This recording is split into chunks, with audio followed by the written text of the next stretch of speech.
Ladies and gentlemen, it's my privilege to introduce the messenger lecturer, Professor Richard P. Feynman of the California Institute of Technology.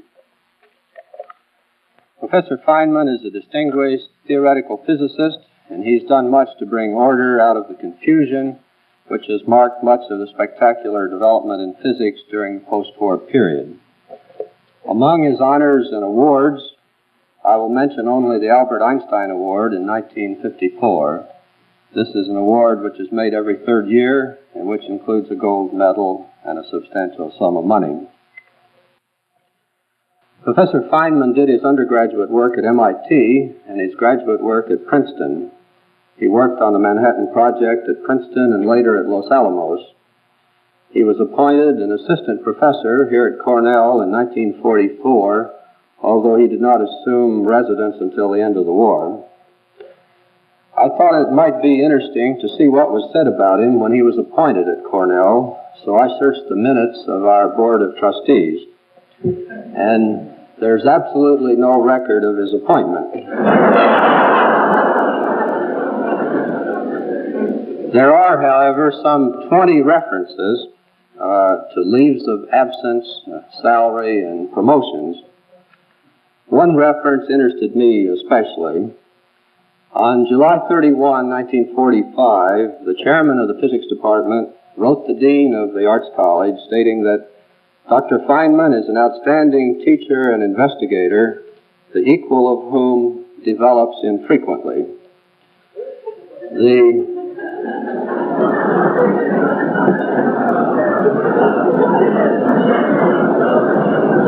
The chairman suggested that an annual salary of $3,000 was a bit too low for a distinguished faculty member and recommended that Professor Feynman's salary be increased $900. The dean, in an act of unusual generosity and with complete disregard for the solvency of the university, crossed out the $900 and made it an even $1,000. You can see that we thought highly of Professor Feynman even then. Feynman took up residence here at the end of 1945 and spent 5 highly productive years on our faculty. He left Cornell in 1950 and went to Caltech, where he has been ever since. Before I let him talk, I want to tell you just a little bit more about him. 3 or 4 years ago, he started teaching a beginning physics course at Caltech, and the result has added a new dimension to his fame. His lectures are now published in 2 volumes, and they represent a refreshing approach to the subject. In the preface of the published lectures, there's a picture of Feynman performing happily on the bongo drums. My Caltech friends tell me that he sometimes drops in on the Los Angeles night spots and takes over the work of the drummer, but Professor Feynman tells me that that's not so. Another of his specialties is safe cracking. One legend says that he once opened a locked safe in a secret establishment, removed the secret document, and left a note saying, "Guess who?" I could tell you about the time that he learned Spanish before he went to give a series of lectures in Brazil, but I won't.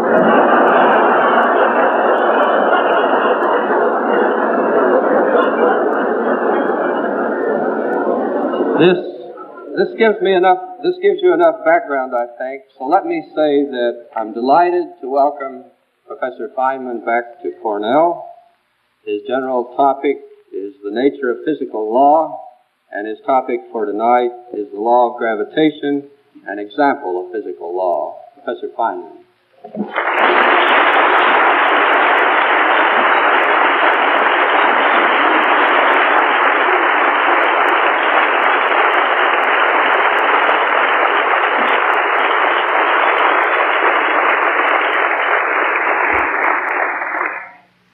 It's odd, but in the infrequent occasions when I've been called upon in a formal place to play the bongo drums, the introducer never seems to find it necessary to mention that I also do theoretical physics.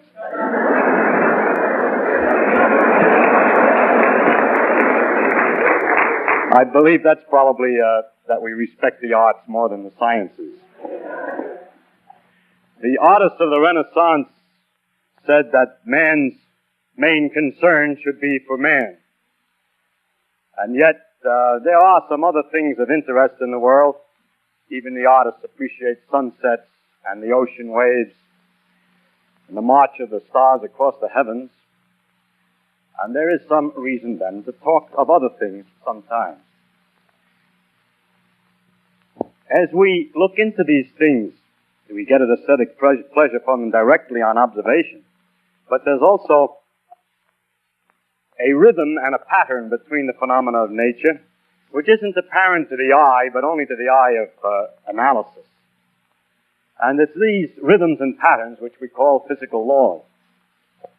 What I want to talk about in this series of lectures is the general characteristics of these physical laws. That's even another level, if you will, of higher generality over the laws themselves. And it's really, what I'm talking about is nature as seen as a result of detailed analysis. But only the most overall general qualities of nature is what I mainly wish to speak about. Now, such a topic has a tendency to become too philosophical because it becomes so general that a person talks in such generalities that everybody can understand him, and it's considered to be some deep philosophy. However, I would like to be rather more special, and I would like to be understood in an honest way rather than in a vague way to some extent. And so, if you don't mind, I'm going to try to give, instead of only the generalities, in this first lecture, an example of physical law, so that you have at least one example of the things about which I'm speaking generally. In this way, I can use this example again and again to give an instance to make a reality out of something which would otherwise be too abstract.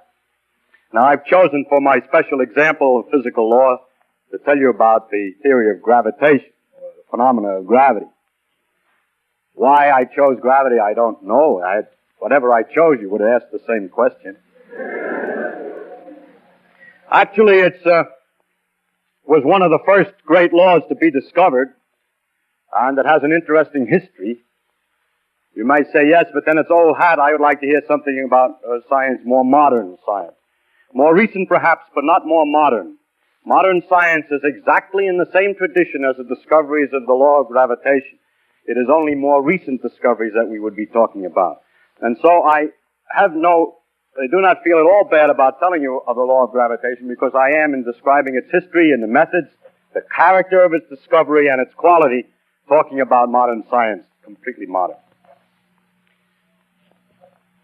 This law has been called the greatest generalization achieved by the human mind. And you can get already from my introduction, I'm more interested not so much in the human mind as in the marvel of nature who can obey such an elegant and simple law as this law of gravitation. So our main concentration will not be on how clever we are to have found it all out, but on how clever she is to pay attention to it. Now, what is this law of gravitation that we're going to talk about? The law is that two bodies exert a force upon each other, which is inversely as the square of the distance between them, and varies directly as the product of their masses.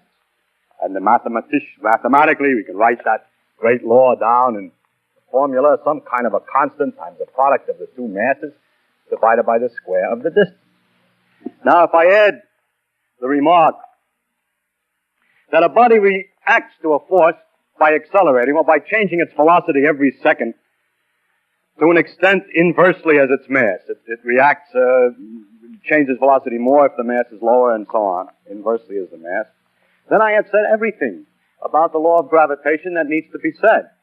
Everything else is a consequence, a mathematical consequence of those two things that I said. That's a remarkable enough phenomenon in itself that the next lecture will consider this in more detail. Now, I know you're not all here. I know some of you are, but you're not all mathematicians, and so you cannot all immediately see all of the consequences of these two remarks. And so what I would like to do in this lecture is to briefly tell you the story of the discovery, tell you what some of the consequences are, what the effect of this discovery had on the history of science, what kinds of mysteries such a law entails, something about the refinements made by Einstein, and possibly the relation to other laws of physics. The history of the thing, briefly, is this, that the ancients first observed the way the planets seemed to move about in the sky, and concluded that they all went around, along with the Earth, went around the sun.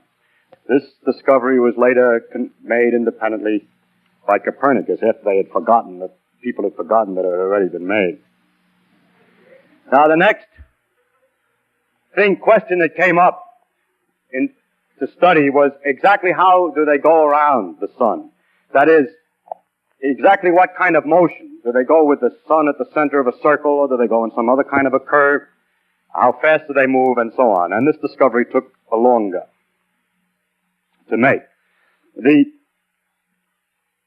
times after Copernicus were times in which there were great debates about whether the planets in fact went around the sun along with the Earth, or whether the Earth was at the center of the universe, and so on. And there were considerable arguments about this. When a man named Tycho Brahe got an idea of a way of answering the question, he thought that it might perhaps be a good idea to look very, very carefully and to record where the planets actually appear in the sky, and then the alternative theories might be distinguished from one another.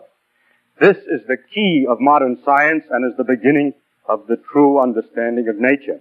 This idea that to look at the thing, to record the details, and to hope that in the information thus obtained may lie a clue to one or another of a possible theoretical interpretation. So Tycho, who was a rich man and owned, I believe, an island near Copenhagen, outfitted his island with great brass circles and special observing positions, situating chairs that you could look through little holes, and recorded night after night the position of the planets. It's only through such hard work that we can find out anything. When all these data were collected, they came into the hands of Kepler, who then tried to analyze what kinds of motions the planets made around the sun. And he did this by a method of trial and error. At one stage he thought he had it. He figured out that they went around the sun in circles with the sun off center, and noticed that one planet, I think it was Mars, but I don't know, was 8 minutes of arc off, and he decided that this was too big for Tycho Brahe to have made an error, and that this was not the right answer. So because of the precision of experiments, he was able to proceed and find that, to go on to another trial, and found, in fact, ultimately this. 3 things. First, that the planets went in ellipses around the sun with the sun of the focus. An ellipse is a curve all artists know about because it's a foreshortened circle, or children know about because somebody told them that if you take a string and tie it to 2 tacks and put a pencil in there, it'll make an ellipse. These 2 tacks are the foci, and if the sun is here, the shape of the orbit of a planet around the sun is one of these curves. The next question is, and going around the ellipse, how does it go? Does it go faster when it's near the sun, slower when it's further from the sun, and so on? We take away the other focus, we have the sun then and the planet going around. And Kepler found the answer to this too.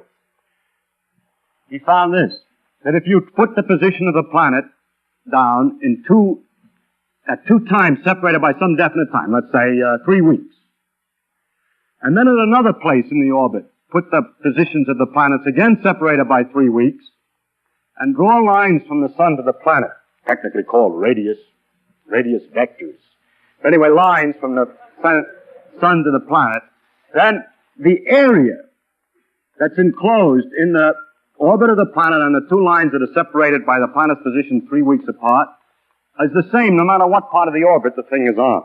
So that it has to go faster when it's closer in order to get the same area as it goes slower when it's further away, and in this precise manner.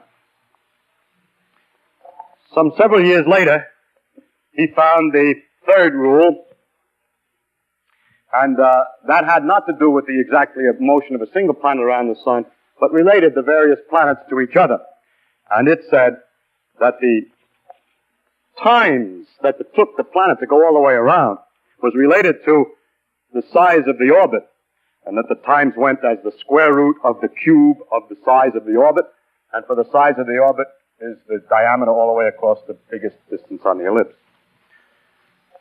So he has these three laws, which are summarized by saying it's an ellipse, and that equal areas are swept in equal times, and that the time to go around varies as a 3/2 power of the size, the square root of the cube of the size.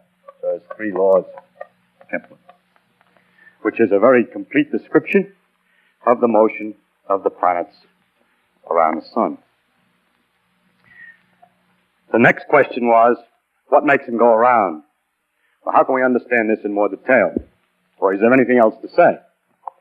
In the meantime, Galileo was investigating the laws of motion. Incidentally, at the time of Kepler, the problem of what drove the planets around the sun was answered by some people by saying that there were angels behind here beating their wings and pushing the planet along around orbit. As we'll see, that answer is not very far from the truth. The only difference is that the angels sit in a different direction and their wings go in a different direction.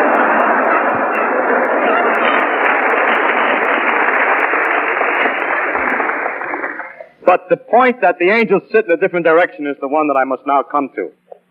Galileo, in studying the laws of motion and doing a number of experiments to see how balls roll down inclined planes and pendulums swung and so on, discovered an idealization, a great principle called the principle of inertia, which is this: that if a thing has nothing acting on it, if an object has nothing acting on it and is going along at a certain velocity in a straight line, it will go at the same velocity at exactly the same straight line forever.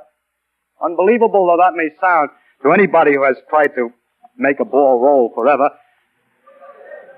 the idealization is correct, and that there were no influences acting, such as the friction on the floor and so on. The thing would go at a uniform speed forever.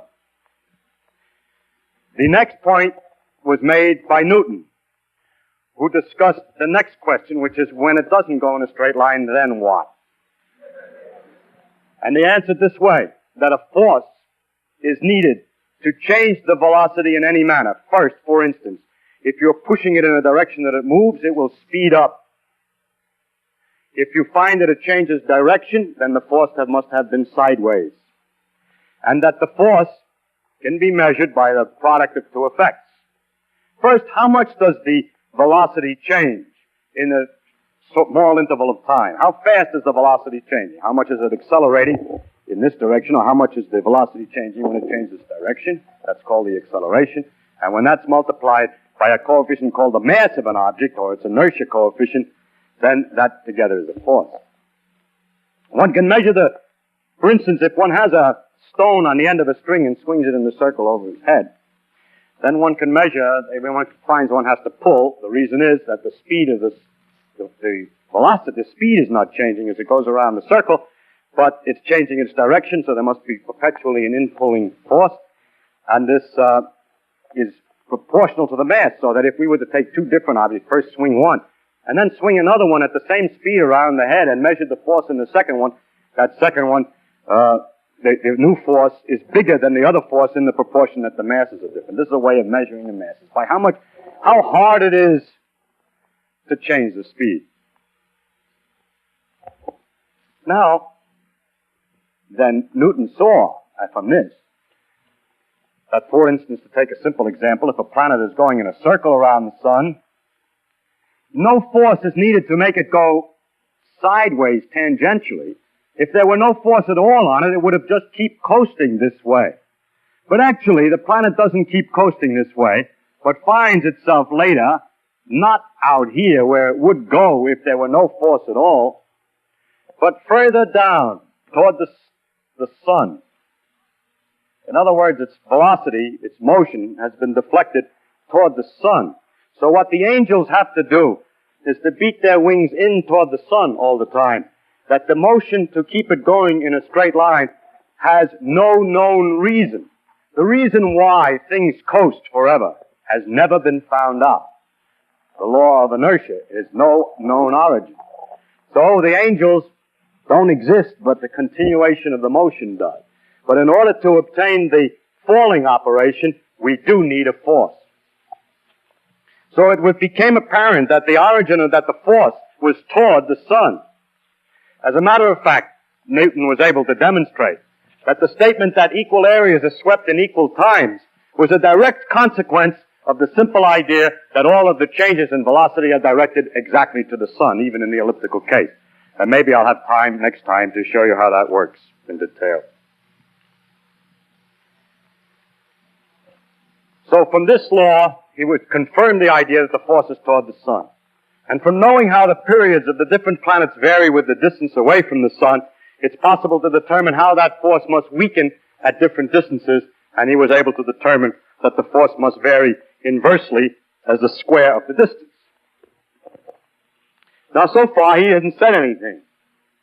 Yes, because he only said two things which Kepler said in a different language. One is exactly equivalent to the statement that the force is toward the sun, and the other is exactly equivalent to the statement that the law is inversely as the square of the distance. But people had seen in telescopes the Jupiter's satellites going around Jupiter, and it looked like a little solar system. So the satellites were attracted to Jupiter. And the moon is attracted to the Earth, and this goes around the Earth, is attracted the same way. So it looks like everything's attracted to everything else. And so the next statement was to generalize this and to say that every object attracts every other object. If so, the Earth must be pulling on the moon, just as the sun pulls on the planet. But it's known that the Earth pulls on things because you're all sitting tightly in your seats in spite of your desires to float out of the hall at this time. The pull for objects on the Earth was well known in the phenomenon of gravitation. And it was Newton's idea then that maybe the gravitation which held the moon in the orbit also applied, was the same gravitation that pulled the objects toward the Earth. Now it is easy to figure out how far the moon falls in 1 second.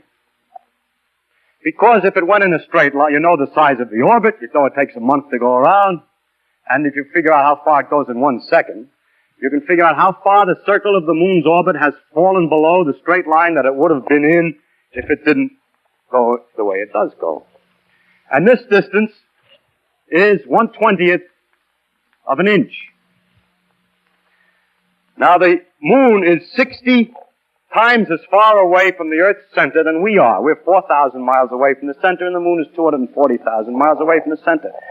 So if the law of inverse square is right, an object at the Earth's surface should fall in 1 second by 1/20th of an inch times 3,600, being the square of 60, because the force has been weakened by 60 times 60 for the inverse square law in getting out there to the moon.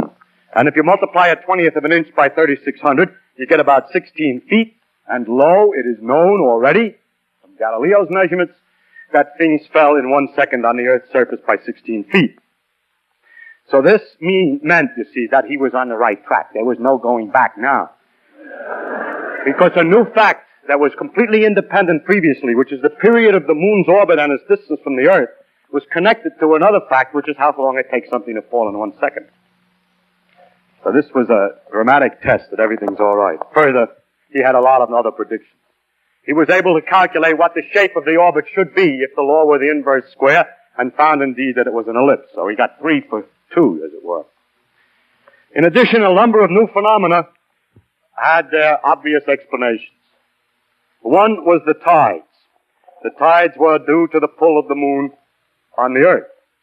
This had sometimes been thought of before, with the difficulty that if it's the pull of the moon on the Earth being here, the water's being pulled up to the moon, then there would only be one tide a day where that bump of water is under the moon. But actually, you know, there are tides every 12 hours roughly, and that's 2 tides a day. But there was also another school of thought that had a different conclusion. Their theory was that it was the Earth that was pulled by the moon away from the water.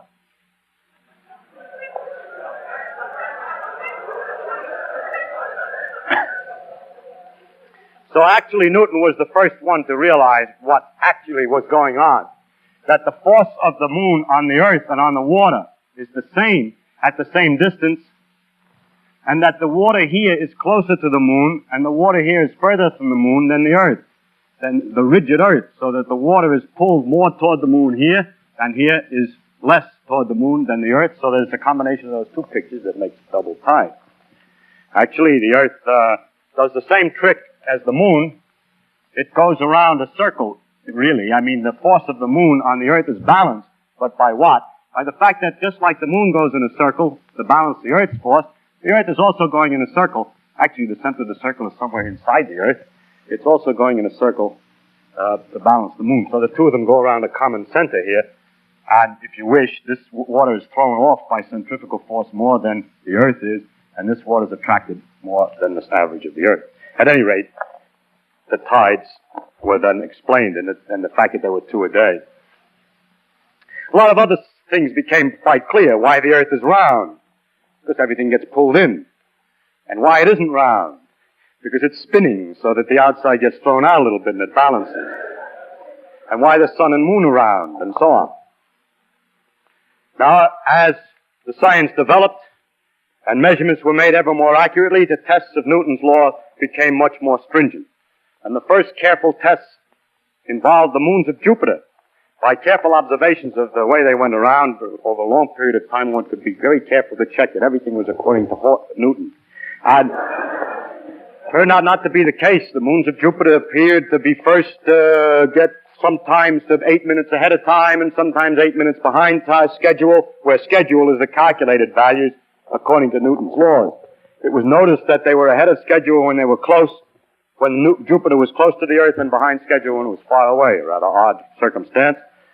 And Mr. Römer, having confidence in the law of gravitation, came to an interesting conclusion, that it takes light some time to travel from the moons to the Earth, and that what we're looking at when we see the moons are not how they are now, but how they were the time ago that it took the light to get here. Now, when Jupiter's near us, it takes less time for the light to come, and when Jupiter's further, it takes longer time, so he had to correct the observations for the differences in time, and by the fact that they were this much too early or that much too late, was able to determine the velocity of light. This was the first demonstration that light was not an instantaneously propagating material. I bring this particular matter to your attention because it illustrates something.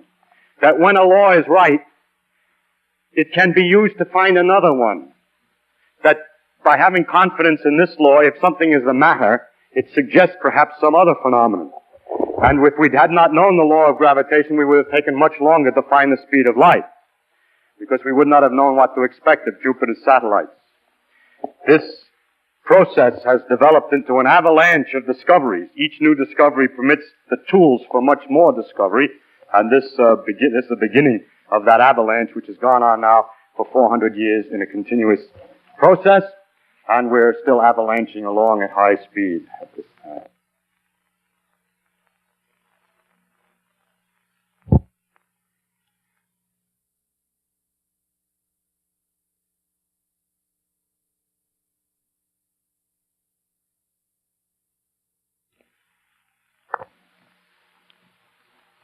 Another problem came up.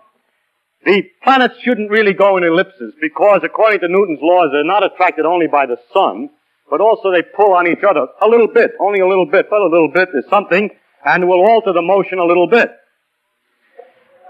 So Jupiter, Saturn, and Uranus were big planets that were known, and the calculations were made as to how slightly different than the perfect ellipses of Kepler the planets ought to be going, Jupiter, Saturn, and Uranus, by the pull of one on each other.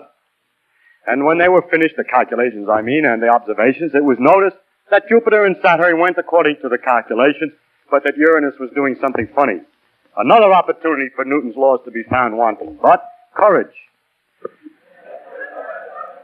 2 men, both who made these calculations, Adams and Leverrier, independently and at almost exactly the same time, proposed that the motions of Uranus were due to an unseen as yet new planet. And they wrote letters to their respective observatories telling them to look. Turn your telescope and look there and you'll find a planet. How absurd, said one of the observatories, that some guy sitting with pieces of paper and pencils can tell us where we'd look to find something new planet. And the other observatory was the administration was different. And they found Neptune. More recently, in the beginning of the 20th century, it became apparent that the motion of the planet Mercury was not exactly right. And this caused a lot of trouble and had no explanation until a modification of Newton's. This did show ultimately that Newton's laws were slightly off and that they had to be modified. I will not discuss the modification in detail. It was made by Einstein. Now the question is, how far does this law extend? Does it extend outside the solar system? And so I show on the first slide evidence that the law of gravitation is on a wider scale than just the solar system. Here is a series of 3 pictures of a so-called double star. There's a third star, fortunately, in the picture, so you can see that they're really turning around and that nobody just simply turned the frames of the pictures around, which is easy to do on astronomical pictures. But the stars are actually going around. And by watching these things and plotting the orbit, you see the orbit that they make on the next slide. It's evident that they're attracting each other and that they're going around in an ellipse.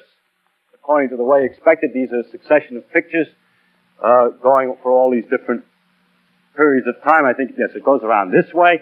They didn't see it well when it was too close, and here it is in 1905. My slide is very old. It's gone around maybe once more since. And you'll be happy except when you notice, if you have noticed already, that the center is not in a focus of the ellipse, but it's quite a bit off. So something's the matter with the law. No. God hasn't presented us with this orbit face on. It's tilted at a funny angle. And if you take an ellipse and mark its focus and then hold the paper at an odd angle and look at it in projection, the focus doesn't have to be at the focus of the projected image. So it's because its orbit is tilted in space that it looks that way. It looks like it's not the right pattern. But it's all right, and you can figure everything out satisfactorily for that. How about a bigger distance? There's forces between the stars. Does it go any further than these distances, which are not more than 2 or 3 times the solar system's diameter? Here's something in the next slide that's 100,000 times as big as the solar system in diameter. And this is a large number of stars.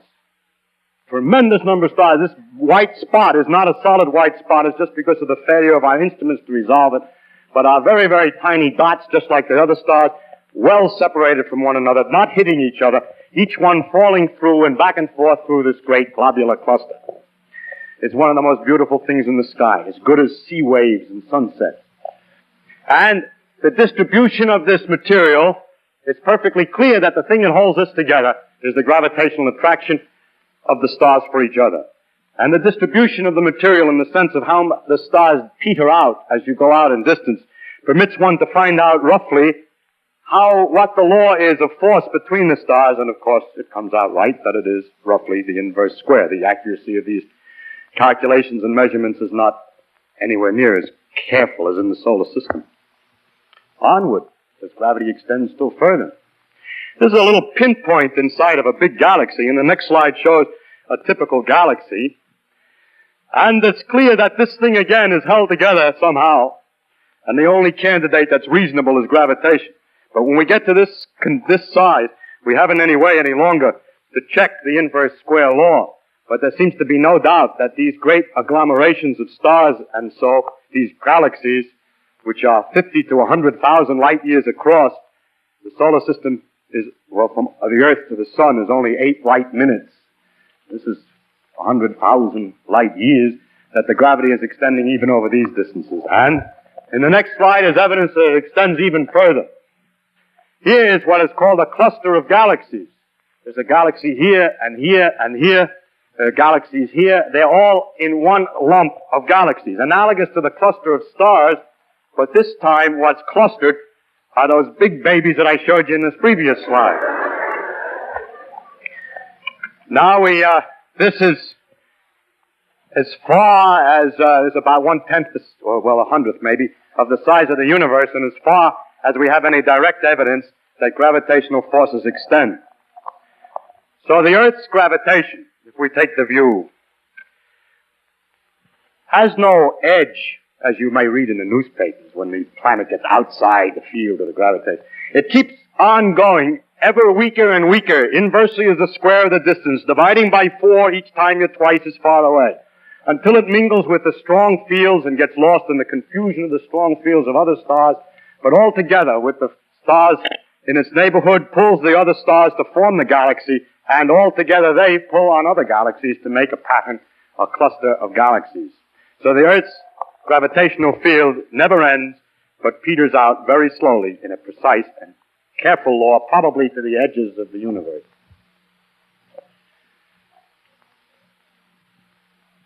The law of gravitation is different than many of the other, well, is very important in the economy or in the machinery of the universe. There are many places where gravity has its practical applications as far as the universe is concerned. But atypically, among all the other laws of physics, gravitation has relatively few practical applications. I mean, the new knowledge of the law, it has a lot of applications. It keeps people in their seats and so on. But it has the knowledge of the law has few practical applications, relatively speaking, compared to the other laws. This is one case in which I picked an atypical example. It is impossible, by the way, by picking one example of anything, to avoid picking one which is atypical in some sense. That's the wonder of the world. The only applications I could think of were first in some geophysical prospecting, in predicting the tides, nowadays, more modernly, in working out the motions of the satellites and planet probes and so on that we send up, and also modernly to calculate the predictions of the planet's position, which have great utility for astrologers to publish their predictions and horoscopes in the magazines. That's the strange world we live in, that all the advances in understanding are used only to continue the nonsense which has existed for 2,000 years. Now, that shows that gravitation extends to the great distances, but Newton said that everything attracted everything else. Do I attract you? Do I attract you? I was going to say, do I attract you physically? I didn't mean it. What I mean is, is it really true that two things attract each other? Can we make a direct test and not just wait for the planets and look at the planets to see if they attract each other? And this experiment, the direct test, was made by Cavendish on equipment which you see indicated on the next slide. If I got my slides right. Well, I made a mistake. I was talking about the importance of the gravitation. I was overwhelmed by my clever remark about astrologers and forgot to mention the important places where gravitation does have some real effect in the behavior of the universe. And one of the interesting ones is the formation of new stars. In this picture, which is a gaseous nebula inside our own galaxy, and there's not a lot of stars, but it's gas, there are places where the gas has been compressed or attracted to itself here. It starts perhaps by some kind of shock waves to get collected, but the remainder of the phenomenon is that gravitation pulls the cloud of gas closer and closer together. So big mobs of gas and dust collect and form balls, which as they fall still further, the heat generated by the falling lights them up and they become stars. And we have in the next slide some evidence of the creation of new stars. It is unfortunately harder to see than I thought it was when I looked at it before. But this is not exactly the same as this. This bump here is further out than here, and that this also has a new dot here. I have found better examples, but we're unable to produce a slide. There is one example of a star patch, a light that grew in a place within 200 days. So that when there is in the same kind of condition of a gas cloud, when the gas collects too much together by gravitation, stars are born. And this is the beginning of new stars. So the stars belch out dirt and gases when they explode sometimes, and the dirt and gases then collect back again and make new stars. Sounds like perpetual motion. I now turn to the subject I meant to introduce, which was the experiments on the small scale to see whether things really attract each other. And I hope now that the next slide does indicate, this is the second try, Cavendish's experiment. The idea was to hang by a very, very fine quartz fiber a rod with two balls, and then put two large lead balls in the positions indicated here next to it on the side. Then, because of the attraction of the balls, there would be a slight twist of the fiber. it had to be done so delicately because the gravitational force between ordinary things is very, very tiny indeed. And there it was. And it was possible then to measure the force between these two balls. Cavendish called his experiment weighing the Earth. We're pedantic and careful today. We wouldn't let our students say that. We would have to say they're measuring the mass of the Earth. But the reason he said that is the following. By a direct experiment, he was able to measure the force and the two masses and the distance and thus determine the gravitational constant. You say, yes, but we have the same situation on the Earth. We know what the pull is, and we know what the mass of the object pulled is, and we know how far away we are, but we don't know either the mass of the Earth or the constant, but only the combination.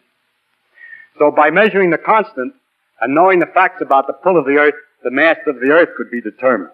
So indirectly, this experiment was the first determination of how heavy or how massive is the ball on which we stand. It's a kind of an amazing achievement to find that out, and I think that's why Cavendish named his experiment that way instead of determining the constant in the gravitational equation. Weighing the Earth. Oh. He incidentally was weighing the sun and everything else at the same time. Because the pull of the sun is known in the same manner. Now, one other test of the law of gravitation is very interesting, and that is the question as to whether the pull is exactly proportional to the mass. If the pull is exactly proportional to the mass, and the reaction to forces, the motions induced by forces, the changes in velocity, are inversely proportional to the mass, that means that two objects of different mass will change their velocity in the same manner in a gravitational field. Or, two different things, no matter what their mass, in a vacuum, will fall the same way toward the Earth. That's Galileo's old experiment from the Leaning Tower. I took my young son of 2.5 to the Leaning Tower of Pisa, and now every time a guest comes, he says, Leaning Tower. So, anyhow, it means, for example, that in a satellite, a man-made satellite, an object inside will go around the Earth in the same kind of an orbit as the satellite on the outside, and thus float in the middle, apparently. So that this fact that the force is exactly proportional to the mass and that the reactions are inversely proportional to mass has this very interesting consequence. The question is, how accurate is it? And it has been measured by an experiment by a man named Ertvoss in 1909, and very much more recently and more accurately by Dickey. And it is known that 1 part in 10,000 million, the mass is exactly proportional. The forces are exactly proportional to the mass. How it's possible to measure with that accuracy, I wish I had the time to explain, but I'm afraid I cannot. It's remarkably clever. I'll give a hint, Howard. I'll give one hint there. Suppose that you wanted to measure whether it's true for the pull of the sun. You know, the sun is pulling us all. It pulls the Earth, too. But suppose you wanted to know whether you had a piece of lead here and a piece of copper here, or polyethylene and lead.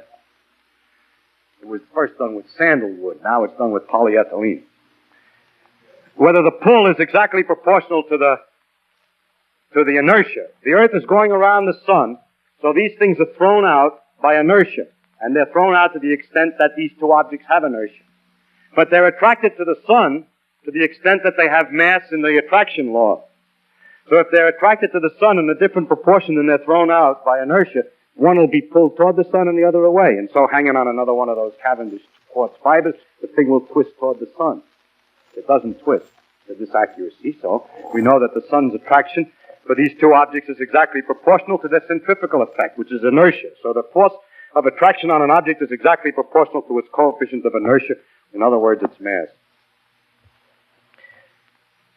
I should say something about the relation of gravitation to other forces, to other parts of nature, other phenomena in nature, and I'll have more to say of a general quality later. But there is one thing that's particularly interesting, and that is that the inverse square law appears again. It appears in the electrical laws, for instance, that electricity also exerts forces inversely as the square of the distance, this time between charges.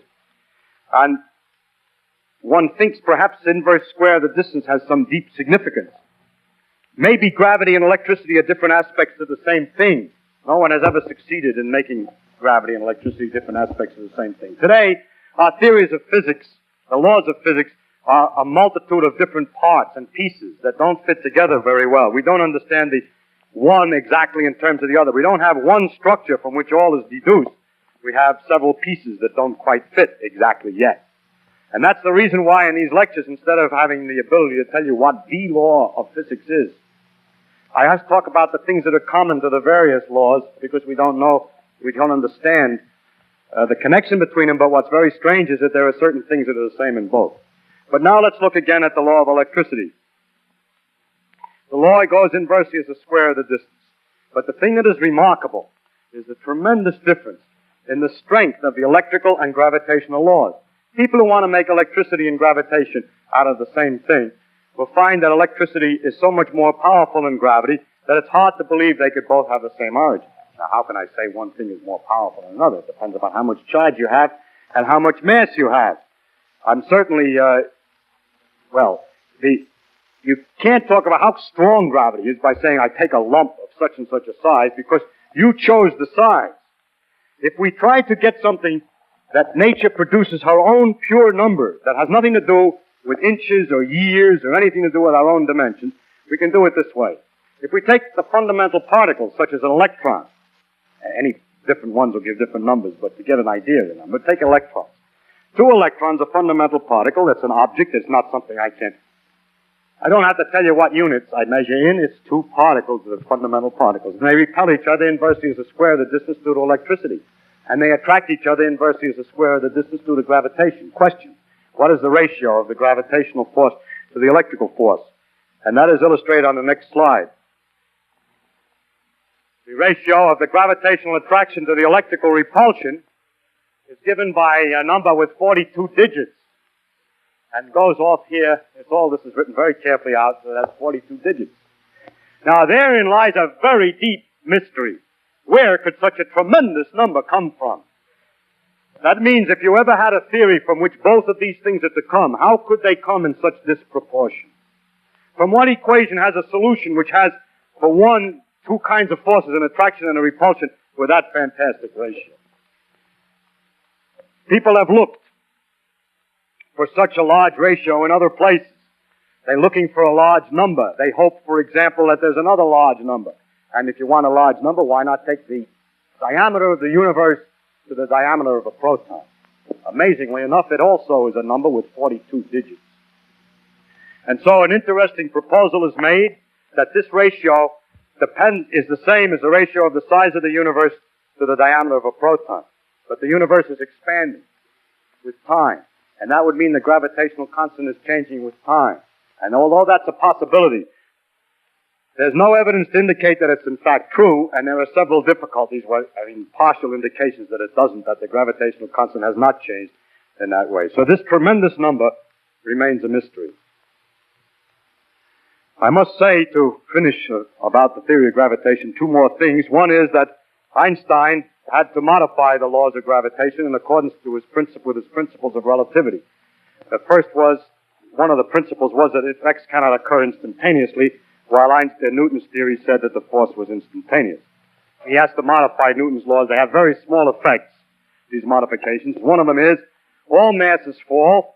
Light has energy, and energy is equivalent to mass, so light should fall.